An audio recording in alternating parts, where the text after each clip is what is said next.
Maraming salamat po, Vice Governor Pineda. Ngayon naman po ating inaanyayahan si Agrarian Reform Secretary Conrado M. Estrella III para sa kanyang mensahe.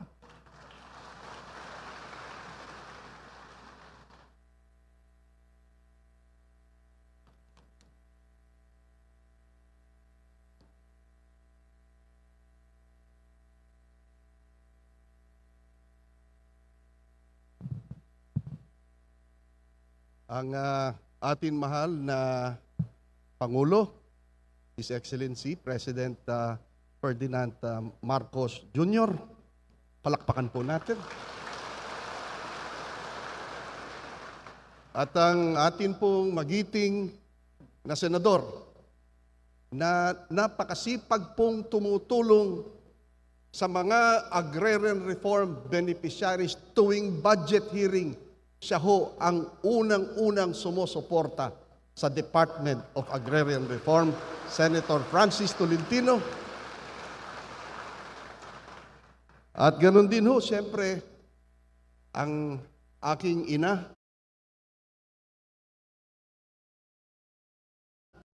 dito sa Pampanga, ina nating lahat. Wala pong iba kung hindi si Vice Governor Lilia Pineda. At siyempre po, nandito ang ating mga magigiting na mangbabatas na sumuporta rin po dito sa ating magandang condonation law. Wala hong iba kundi si Congressman Carmelo John Lasatin II ng 1st District, Congressman Aurelio Gonzales Jr. ng 3rd District, at ang crush ng bayan po ng Pampanga, Congresswoman Ana York Bundok. Nais ko rin hong batiin ang lahat ng mga provincial officials natin at siyempre ang ating magiting na Mayor Eduardo Dato ng Bacolor, Pampanga. Lahat ng ating mga local government officials, mga mayor, vice mayor, councilors, at lahat din po ng mga barangay officials na naririto ngayon.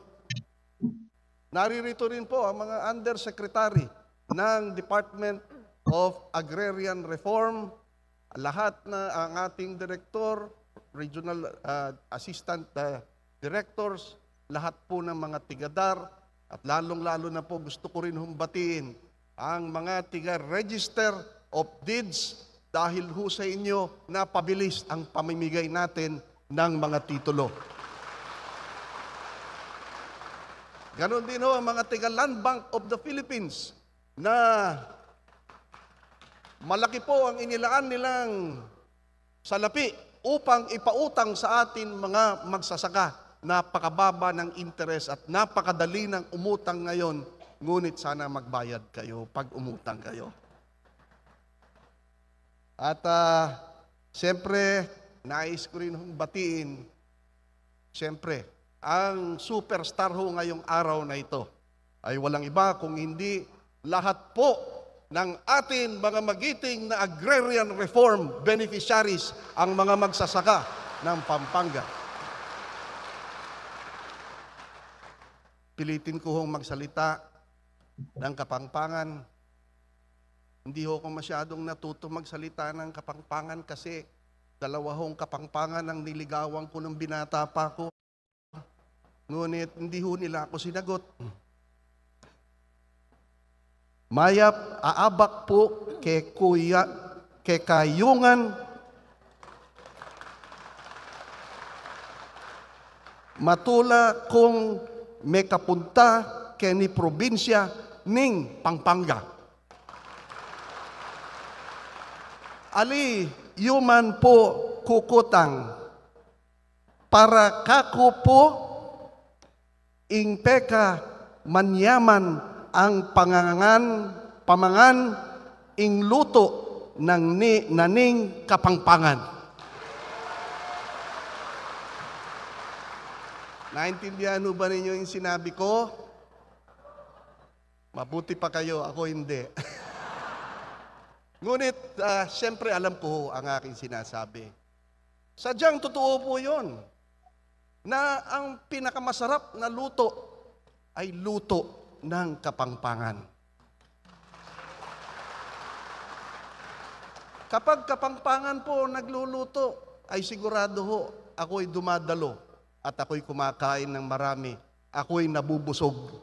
Kaya ho, mabuhay kayong mga kapangpangan. Napakasarap ng inyong luto. Ngunit, hindi rin ho mapagkakaila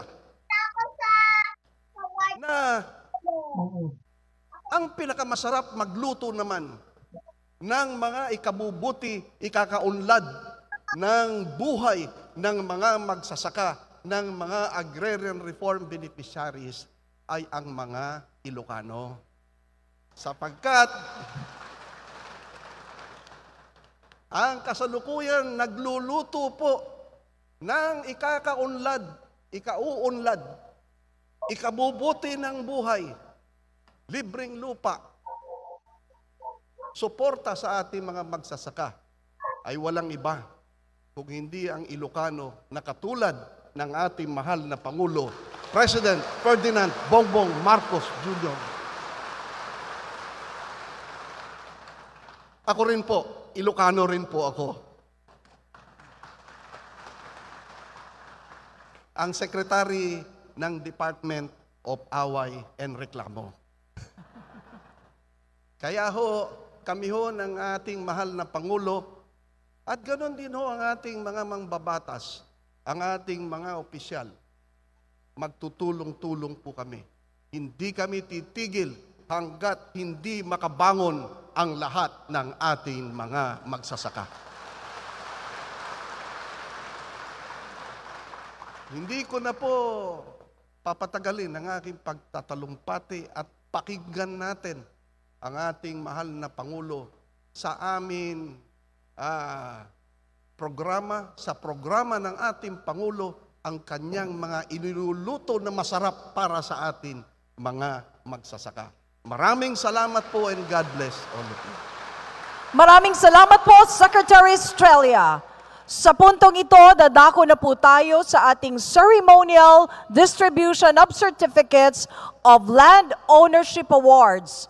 Hinihiling po natin sa ating mahal na Pangulo na magtungo sa stage upang pangunahan ang pamamahagi ng certificates sa ating piling beneficiaries. Inaanyayahan din po natin si Secretary Estrella upang samahan ang ating Pangulo sa pamamahagi. Atin na pong tawagin ang piling Agrarian Reform Beneficiaries na tatanggap ng Certificates of Land Ownership Award na may kasama ng tax declaration na sina Mr. Julian B. Aga ng Candaba,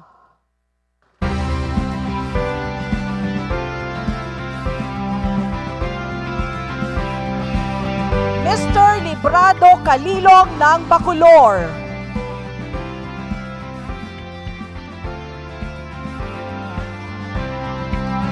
Miss Corina M. Gases ng Candaba,